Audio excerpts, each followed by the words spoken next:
नमस्कार आप सभी को। मैं सुमित वर्मा आप सभी का स्वागत करता हूं test coach by S channel में।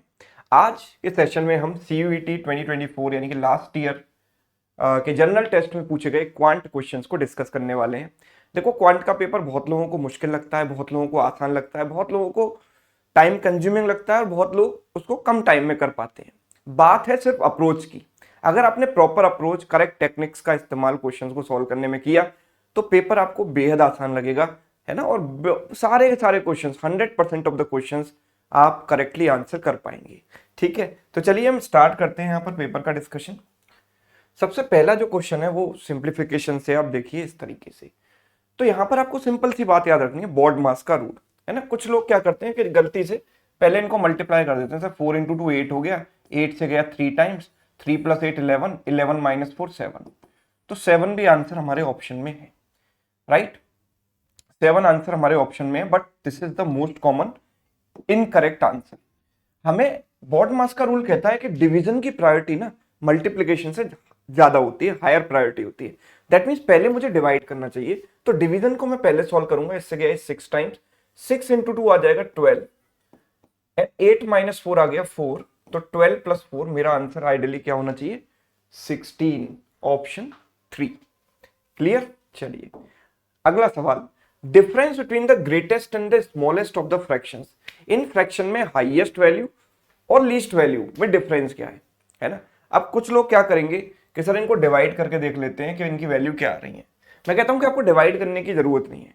अगर आपको परसेंटेज टू फ्रैक्शन कन्वर्जन आता है, जो कि आने वाले दिनों में हम डिटेल में कवर करेंगे, तो आप इस क्वेश्चन को बहुत आराम से कर सकते हो। आपको डिवाइड भी करने की जरूरत नहीं है, बिकॉज मुझे पता है कि 1/2 की वैल्यू होती है सर 50%, राइट। 8/11, तो 1/11 मुझे याद है 9.09%, 8/11 उसका 8 टाइम्स यानी 72.72%। ठीक है, 7/8 87.5% होता है। 7/9 1/9 होता है 11.11%, 7/9 होगा उसका 7 टाइम्स 77.77%। 5/6 होता है 83.33%। ठीक है, अगर आपको ये कन्वर्जन आता है तो आपको डिवाइड करने की जरूरत नहीं पड़ेगी, आप डायरेक्ट वैल्यू लिख पाओगे और देख पाओगे कि हाईएस्ट वैल्यू है ये वाली और लीस्ट वैल्यू है ये वाली, राइट। और इन दोनों का जो डिफरेंस है वो है 37.5%, जिसकी फ्रैक्शन वैल्यू होती है 3/8। सीधे सीधे आंसर मेरा आ जाएगा 3/8, है ना। और इनफैक्ट बिना पेन पिक किए भी मैं सवाल को कर सकता था, जस्ट बाई ऑब्जर्वेशन। अगर किसी को ये नहीं आता है तो वो डिवाइड करके देखे। सर 1/2 हुआ 0.5, है ना। 8/11 हुआ 0.7 समथिंग, 0.72, है ना।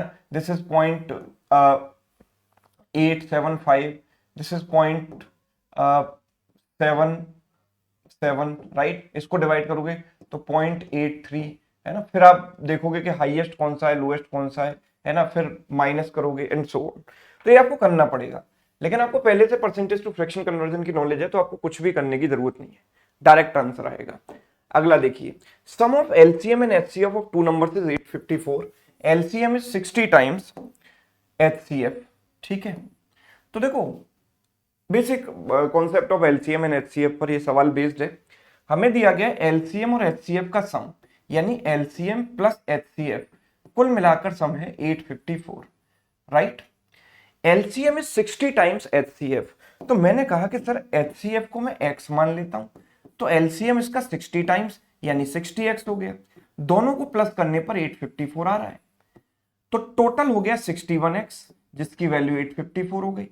61 से मैंने कैंसिल किया, 61 से गया 1 टाइम, बचेगा 24, 244 इससे जाएगा 4 टाइम्स, तो x की वैल्यू मैंने निकाल ली 14।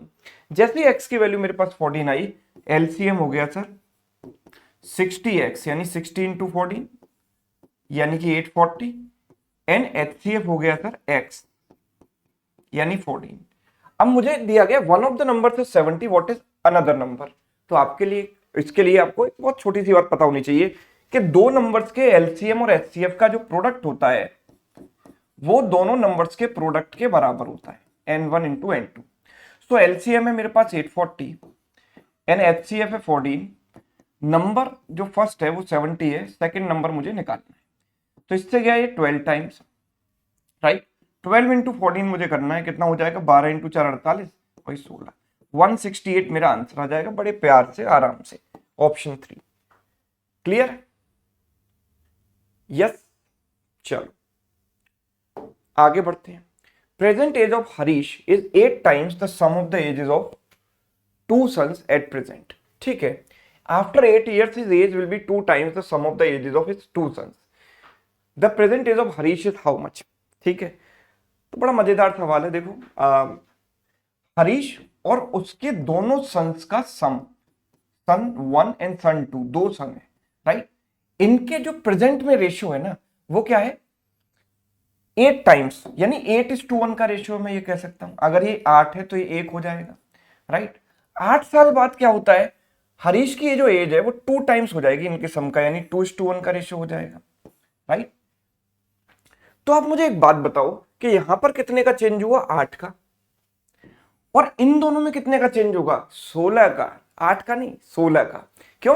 क्योंकि सन नंबर 1 जो फर्स्ट सन है वो भी 8 साल से इंक्रीज होगा और इसकी एज भी 8 साल से इंक्रीज होगी, तो टोटल में 16 का इंक्रीज आएगा। तो यहां पर चेंज है 16। तो जब मुझे इसका चेंज और इसका चेंज पता होता है तो मैं क्रॉस मल्टीप्लीकेशन मेथड यहां पर लगाता हूं। क्रॉस मल्टीप्लीकेशन में नॉर्मल तरीके से भी, इक्वेशन से भी आपको करके दिखाऊंगा, लेकिन ट्रिक से करेंगे तो ऐसे करेंगे, 8 इंटू 1 8, 2 इंटू 1 2, 8 माइनस 2 यानी 6 यूनिट्स। ये हो गया 32, 32 माइनस 8 कितना हो गया? 24। तो 6 की वैल्यू 24, तो 1 की वैल्यू 4। तो हरीश की प्रेजेंटेज कितनी है? 8 यूनिट। तो 8 इंटू 4 कितनी हो गई? 32 साल, राइट। यस। दूसरा रास्ता कि मैं इस सवाल को देखते ही कैसे आंसर करता, मुझे कुछ भी सॉल्व करने की जरूरत नहीं थी। मुझे पता है कि हरीश और उसके सन की जो सम है उनका रेशियो 8:1 है, मतलब हरीश की जो करंट एज है वो 8 का मल्टीपल होनी चाहिए।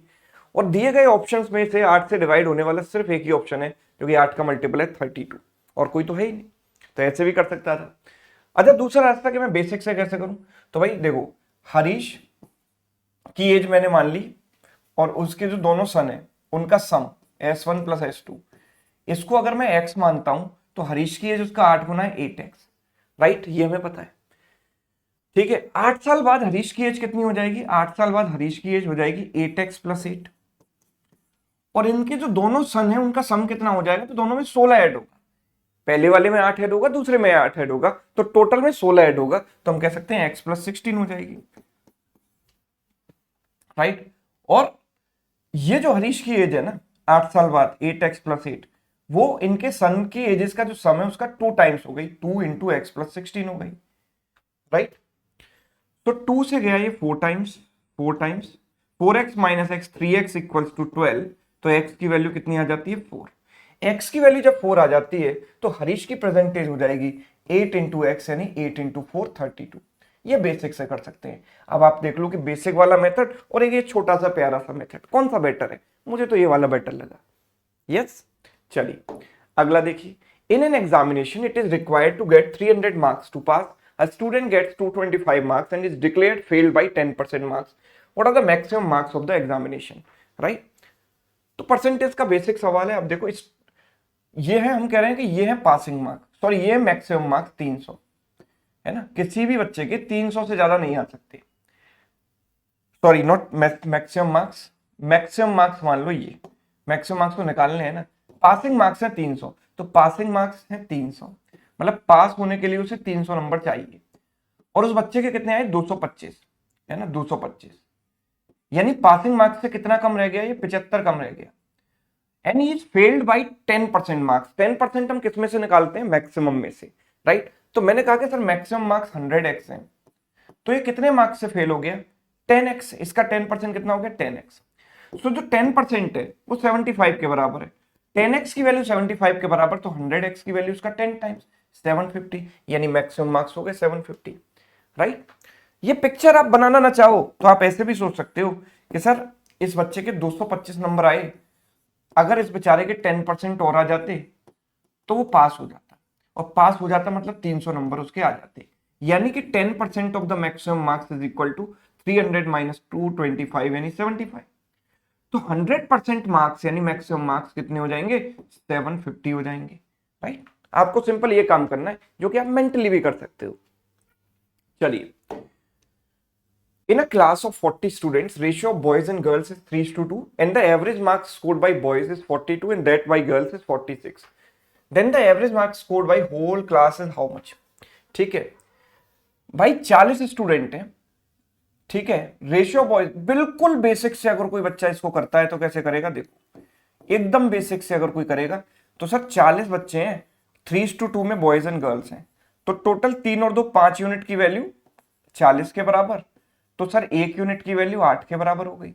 जब 1 की वैल्यू 8 के बराबर तो 3 यूनिट 24 के बराबर और 2 यूनिट 16 के बराबर, राइट। तो बॉयज और गर्ल्स हमें मिल गई। बॉयज के एवरेज मार्क्स हैं 42, बॉयज के एवरेज मार्क्स हैं 42 एंड गर्ल्स के एवरेज मार्क्स हैं 46। तो सर हम टोटल मार्क्स ऑफ बॉयज कितने हो जाएंगे, number of boys into average, फिर टोटल मार्क्स ऑफ गर्ल्स निकालेंगे, number of boys into girls, sorry number of girls into their average, total कितना हो जाएगा, पूरी क्लास के मार्क्स इतने आ गए, राइट। और उसको टोटल नंबर ऑफ स्टूडेंट्स यानी 40 से डिवाइड करेंगे, तो ये पूरी कैलकुलेशन आपको करनी पड़ेगी और फिर आप आंसर तक पहुंचोगे, राइट। बट यही तो अंतर है मैथ्स और क्वांट में, राइट। मैथ्स वाला कोई बंदा होता ऐसे करता, क्वांट वाला बंदा इसको कैसे करेगा, उसे पता है कि वेटेड एवरेज का कॉन्सेप्ट यहां लगाना है। मेरे लिए नंबर ऑफ स्टूडेंट्स मैटर नहीं कर रहे, मेरे लिए उनका रेशियो मैटर कर रहा है कि बॉयज और गर्ल्स का रेशियो क्या है। तो मैंने देखा कि बॉयज और गर्ल्स का रेशियो सर 3:2 है, बॉयज का स्कोर 42 है एवरेज और गर्ल्स का एवरेज है 46। ओवरऑल मुझे निकालना है, तो n1 into a1 plus n2 into a2 divide by n1 plus n2, यानी 3 into 42 plus 2 into 46, 3 into 42 plus 2 into 46 divided by 3 plus 2 यानी कि 5, ये मैं कर दूंगा, मेरा आंसर आ जाएगा। और इसको भी करने का एक बेहद आसान रास्ता होता है डेविएशन अप्रोच, मुझे ये भी करने की जरूरत नहीं है। मैं क्या करूंगा, मैं इनमें से छोटी वाली वैल्यू पकड़ लेता हूं, या कोई भी वैल्यू पकड़ लो आप, एक मैंने 42 यहां पे पकड़ा, आंसर 42 प्लस समथिंग मैंने किया। मैंने देखा कि 42 से इसका डेविएशन कितना है 0, ये तो 42 के पास है। इसका डेविएशन कितना है 42 से, प्लस 4 इंटू 2 किया और डिवाइड करेंगे इसको इन दोनों के टोटल से यानी 5 से, है ना। यानी 42 प्लस 8/5, 8/5 का मतलब होता है 1.6, राइट। तो 42 प्लस 1.6 मेरा आंसर आ जाएगा 43.6, यानी कि ऑप्शन 2। तो मुझे काम सिर्फ इतना सा करना है, ना कि ये सब कुछ, राइट। अगला देखिए, sum of 3 numbers is 136, ratio between first and second number is 2:3, ratio between second and third number is 5:3, find the first number, right. So देखो, there are 3 numbers A B C, मैं 3 values को combine कैसे करूंगा ratio में, देखो first और second यानी ए और बी का रेशियो 2:3 है, तो मैंने यहाँ पर 2 और 3 लिख दिया, और सेकंड और थर्ड का रेशियो 5:3 है, यानी सेकंड के नीचे 5 और थर्ड के नीचे 3 लिख दिया। अब जो खाली जगह होती है ना, जैसे खाली प्लॉट किसी को दिखता है तो पड़ोसी उस पर कब्जा करने की कोशिश करता है, वो कोई पार्किंग कर देगा, कूड़ा फेंक देगा, कुछ ना कुछ कर देगा। वही कॉन्सेप्ट यहाँ लगाओ, यहाँ पर पड़ोसी शिफ्ट हो जाएगा 3, ये पड़ोसी इधर शिफ्ट हो जाएगा 5, राइट। अब इनको मल्टीप्लाई कर दो, ये 10, ये 15 और ये 3 इंटू 3 9, तो एबीसी का डायरेक्ट रेशियो आपको मिल गया। तीनों का सम मुझे दिया गया 136, सम कितना है 15 और 9 24 और 10 34 यूनिट की वैल्यू 136, ये इसका 4 गुना, 1 यूनिट की वैल्यू 4 हो गई, तो फर्स्ट नंबर कितना हो गया 10 यूनिट, तो 10 इंटू 4 कितना हो गया 40। जब भाई 1 की वैल्यू 4 है तो 10 की वैल्यू 40 होगी ना, सेकंड ऑप्शन। क्लियर, चलिए। An item is sold for 504 after allowing 20% discount and still a profit of 5% has been earn. तो डिस्काउंट परसेंट दिया गया है और मुझे प्रॉफिट परसेंट दिया गया है। The mark price is how much more than the cost price, जो मार्क प्राइस है वो कॉस्ट प्राइस से कितना ज्यादा है, ठीक है। तो यहां देखो 3 प्राइस होते हैं, किसी शॉपकीपर ने आर्टिकल खरीदा सीपी में, फिर उसको कुछ बढ़ाकर लगाया, एमआरपी लगा दिया, उस पर लेबल लगा दिया, फिर डिस्काउंट देकर सेलिंग प्राइस आ गया। मुझे यहां पर क्या दिया गया है, सेलिंग प्राइस 504, तो ये 504 रुपए, ठीक है। मुझे ये भी पता है कि 5% का प्रॉफिट होता है सर, 5% का प्रॉफिट होता है सर, मतलब 1/20, 5/100, 5/100 कितना होगा 1/20, यानी अगर मैं 20 रुपए की चीज है तो उसको 21 पर बेच रहा हूं, तभी तो मुझे 5% का प्रॉफिट हुआ, 20 रुपए पर 1 का प्रॉफिट। तो 21 का ये कितना गुना है, आप देखो 21 इंटू 2 42, 8 बचेगा, 21 इंटू 4, तो इसको भी 24 गुना कर दो, बैलेंस करने के लिए कितना हो गया 480। तो मैंने डायरेक्ट यहां पर सीपी निकाल लिया। जब सीपी निकाल लिया तो मुझे पता है कि डिस्काउंट 20% है, 20% डिस्काउंट का मतलब सर क्या हुआ, 20% का मतलब होता है 1/5 का डिस्काउंट। 1/5 का मतलब ये हुआ कि मैंने 5 रुपए की चीज को 1 रुपए कम करके 4 रुपए में बेचा। तो अगर ये 4 पार्ट्स है तो ये 5 पार्ट्स होगा। अच्छा 4 पार्ट्स की वैल्यू इतनी है तो 1 पार्ट की वैल्यू कितनी होगी, 4 से काटो, कितना होगा, 4 1 जा 4, बचेगा कितना 1, 4 2 जा 8, 4 6 जा 24। यहां भी 126 से मल्टीप्लाई कर दो बैलेंस करने के लिए। 126 इंटू 5 इज 630, राइट। तो मेरे पास जो आंसर आया वो क्या आएगा, देखो हमें पूछा है कि mark price is how much more than cost price, तो ये मार्क प्राइस है, ये कॉस्ट प्राइस है, ये इससे कितना ज्यादा है, 150 ज्यादा है, 150, ऑप्शन 3। Clear, yes. तो रेशियो पर आपकी कमांड है, प्रॉफिट लॉस के कॉन्सेप्ट आपको आते हैं, तो सवाल आपके लिए आसान है। A certain sum becomes this much in 3 years and this much in 5 years under simple interest। देखो हम जानते हैं कि सिंपल इंटरेस्ट हर साल एक कॉमन प्रिंसिपल पर अप्लाई होती है, सिंपल इंटरेस्ट हर साल हमको सेम मिलती है, राइट। तो अगर मेरे पास प्रिंसिपल P है तो 3 साल की इंटरेस्ट, अगर मैं मानता हूं कि 1 साल की इंटरेस्ट मुझे मिली I, तो 3 साल में कितनी मिलेगी, 3I। तो प्रिंसिपल प्लस 3 साल की इंटरेस्ट बराबर अमाउंट, अमाउंट कितना है, 2356, सही है। अच्छा 5 साल की इंटरेस्ट कितनी मिलेगी, 5I, तो प्रिंसिपल प्लस 5 साल की interest 5I equals to amount 2660। अब मैं क्या करता हूं, सेकंड में से फर्स्ट को माइनस कर देता हूं, तो माइनस किया तो क्या मिला, P से P कैंसिल, 2I बराबर कितना हो गया, 304 हो गया। तो I की वैल्यू कितनी आ गई, 152। मुझे क्या निकालना है, सम, सम मतलब प्रिंसिपल, तो I की वैल्यू यहां पर रख दो, तो P plus 3I, 3 into 152 equals to 2356। Now P plus this is 456 equals to 2356। इसमें से इसको घटाओगे तो 56 माइनस 56 0 0, 23 माइनस 4 यानी 19। तो प्रिंसिपल इज व्हाट, 1900, यानी कि ऑप्शन 3। क्लियर, चलिए question number 10। In a square length of diagonals are this and this, what is the area of the square. बड़ा प्यारा सा सवाल है, छोटा सा। हमें सिंपल सी बात पता होनी चाहिए कि स्क्वायर के दोनों डायगोनल होते हैं बराबर। अगर दोनों डायगोनल बराबर हैं तो हम इन दोनों को इक्वेट कर देते हैं, भाई दोनों लेंथ बराबर होंगी, राइट। तो हम कह सकते हैं 3k इक्वल्स टू 9, तो k की वैल्यू आ गई 3, k की वैल्यू 3 आ गई, मतलब डायगोनल की वैल्यू कितनी हो गई, 4 इंटू 3 प्लस 6 यानी कि 18।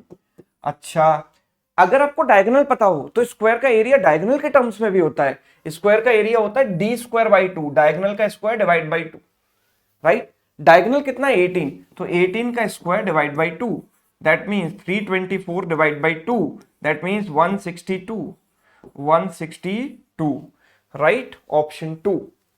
डन है, डन है।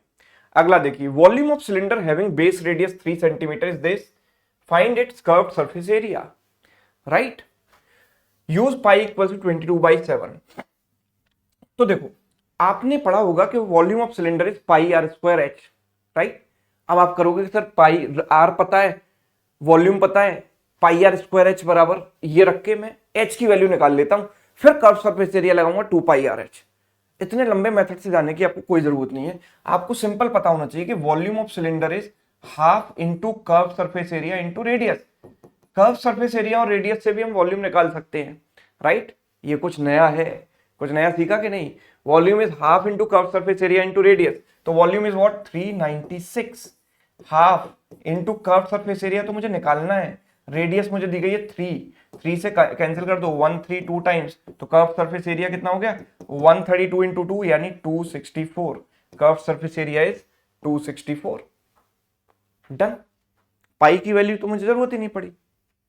अगला देखिए, a tap can fill a tank in 6 hours after half of the tank is filled. जैसे ही आधा टैंक फिल हो गया, 3 more similar taps are open, एक जैसे 3 टैप और ओपन कर दिए गए, है ना।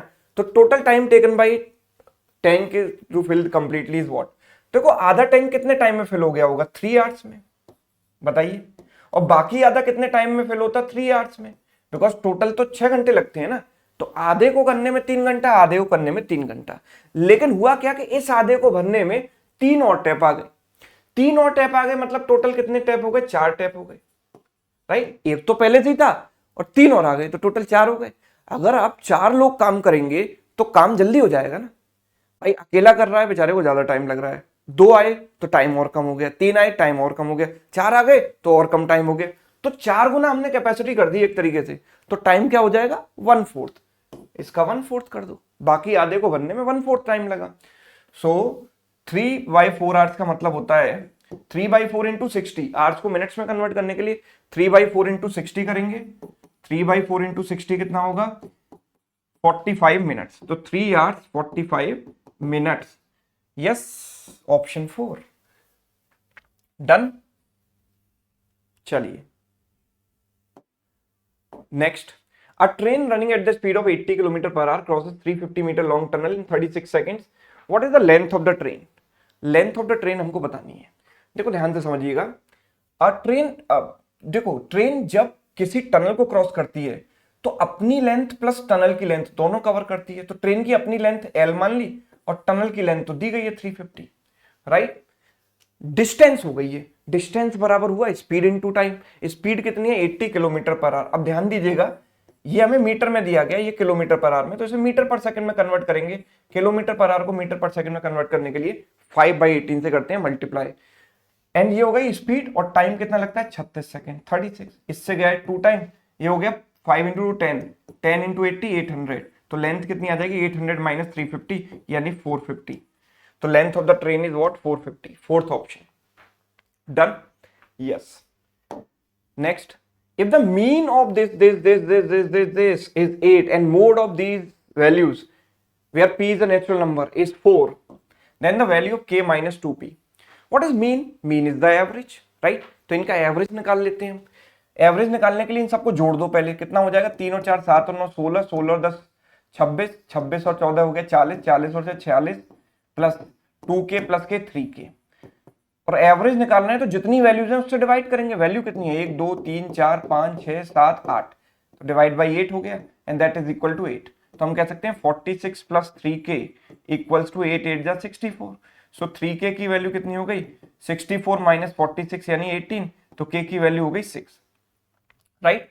तो मुझे यहां से k की वैल्यू मिल जाती है 6। अब मुझे p की वैल्यू और चाहिए, तो मैं इस वाले को देखता हूं। What is mode? Mode is something the value which occurs highest number of times, जिसकी फ्रीक्वेंसी सबसे ज्यादा होती है उसको हम बोलते हैं मोड।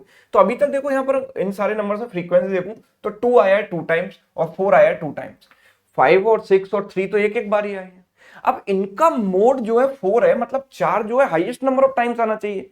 तो 4 हाईएस्ट नंबर ऑफ टाइम्स कैसे आएगा? ये तो 2 बार आ चुका, 4 को एक बार कम से कम एक बार और आना पड़ेगा ना। तो ये तो 4 हो नहीं सकता, because this is an odd number, this can not be 4, right. क्यों? क्योंकि this is even plus 1, 2p is even, even plus 1 is odd, so odd number तो 4 के बराबर नहीं हो सकता ना। तो ये किसके बराबर होगा 4 के बराबर, इसको होना पड़ेगा तभी तो मोड 4 होगा, है ना। बाकी सारी वैल्यू तो फिक्स है, केवल ये दोनों वेरिएबल थी, ये 4 हो नहीं सकता, तो इसको 4 के बराबर होना पड़ेगा, तभी तो 4 की फ्रीक्वेंसी हाईएस्ट होगी। तो p की वैल्यू आ गई भाई 2, 2p इज 4, तो p must be 2। So we need to find out this thing, k minus 2p, so k is 6 minus 2p, p is what 2, so 2 into 2 4, 4 minus किया तो answer is what 2। Done done. In triangle ABC, एक triangle बना लेते हैं ABC, A B C, right. Points D and E are on A B and A C respectively, D और E A B और A C पर है, such that D is parallel to B C. तो D को जब मैंने join किया तो वो इसके parallel I, right. If AD is 6, जो AD है इसकी वैल्यू मुझे दी गई है 6, DB is 4, DB is 4, A is 9, A is 9, what is the length of EC? EC की लेंथ मुझे बतानी है, राइट।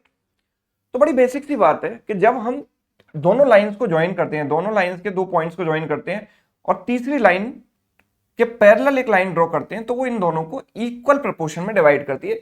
बिकॉज ये जो ट्रायंगल है, छोटा वाला जो ट्रायंगल है और जो बड़ा वाला ट्रायंगल है, इनको बड़े आराम से हम सिमिलर ट्रायंगल प्रूव कर सकते हैं। तो ये एंगल इसके बराबर, ये एंगल इसके बराबर, ये एंगल इनमें कॉमन है, तो ये they are similar triangles. Similar triangles है, इसका मतलब कि इनकी साइड्स का रेशियो सेम होगा, मतलब 6/4, मतलब इन दोनों का रेशियो सेम होगा। तो 6/4 बराबर 9 this question mark, right.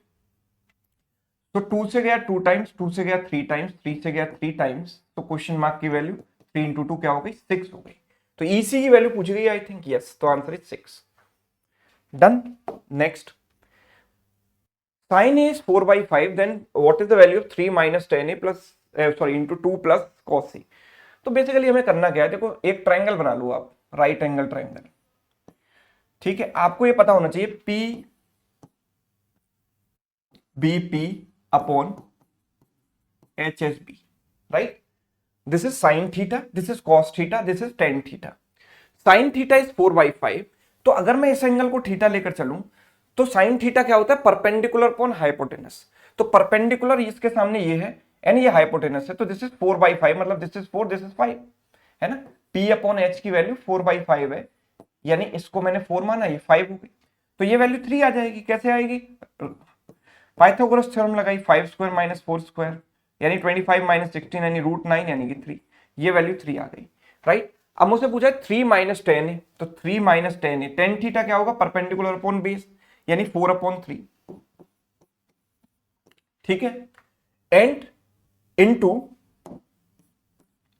2 + cos a, cos theta क्या होगा, बेस अपॉन हाइपोटेनस, तो इसके लिए बेस है ये, हाइपोटेनस है ये, 3/5, राइट। सो दिस इज 9 - 4 यानी कि 5/3 एंड दिस इज 13/5, राइट। 5 से 5 cancel, so answer is what, 13/3, ये आंसर हो गया। डन है, चलो next. A man can row a boat at 8 km/h in still water, right. If the speed of the water current is 2 km/h and it takes 2 hours to row to a place and come back, then how far is the place? ठीक है, चलो तो देखो आप ये समझो, तो एक जगह से यहां तक, एक पॉइंट से दूसरे पॉइंट तक जाने में और वापस आने में टोटल 2 आवर्स लगते हैं।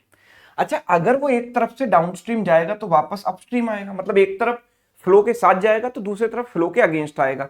जब फ्लो के साथ जाएगा तो उसकी स्पीड कितनी हो जाएगी, बोट की स्पीड प्लस स्ट्रीम की स्पीड यानी 10, और जब वापस आएगा तो 8 - 2 यानी 6 की स्पीड से आएगा, राइट। टोटल टाइम उसको 2 आवर्स लगा, तो मैंने कहा कि सर ये डिस्टेंस मैंने डी मान ली, है ना। तो यहां पर टाइम कितना लगेगा, डिस्टेंस अपॉन स्पीड d/10, और यहां टाइम कितना लगेगा, distance upon speed d/6, total time कितना लगा, 2 आवर्स। सो एलसीएम इनका कितना हो गया, 30, ये गया 3 टाइम्स, ठीक है, ये गया 5 टाइम्स, 3 + 5 हो गया 8,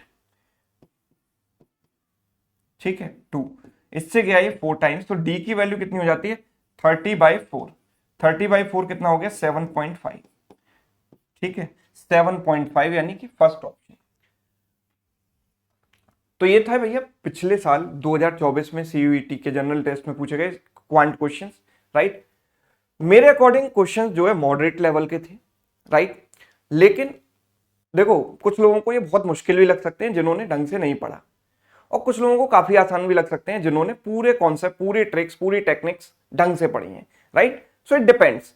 तो मैं इनको मॉडरेट लेवल में रखूंगा, अगर मैं अपने अकॉर्डिंग इनको डिसाइड करूं तो moderate, easy to moderate level में हम रखेंगे इनको, राइट। तो अगर आपको ढंग से टेक्निक्स आती हैं तो आप इस पूरे पेपर में 100% क्वेश्चन अटेम्प्ट कर सकते हो without skipping even a single question, right. तो जो जो टेक्निक्स इसमें हमने यूज किए हैं, चाहे वो क्रॉस मल्टीप्लीकेशन मेथड हो, चाहे वो डेविएशन मेथड हो, चाहे वो रेशियो मेथड हो, है ना, सारी चीजें, सारे कॉन्सेप्ट्स हम ग्रेजुअली आगे चलकर धीरे धीरे सीखने वाले हैं इसी चैनल पर। तो जितनी जल्दी हो सके इस चैनल को सब्सक्राइब कर लो, राइट। और एक और बात कि ये जो ऐप है टेस्ट कोच बाय एस चंद, इस पर आपको सीयूईटी की कंप्लीट प्रिपरेशन मिलने वाली है, राइट। तो इसको आप जितनी जल्दी हो सके इस क्यूआर कोड को स्कैन करके डाउनलोड कर लें, राइट। ये सेशन आपको कैसा लगा कमेंट करके जरूर बताइएगा, अगर अच्छा लगा है तो लाइक कीजिए, और जितने भी सीयूईटी की तैयारी करने वाले अपने फ्रेंड्स हैं उनके साथ शेयर कीजिए। Thank you so much.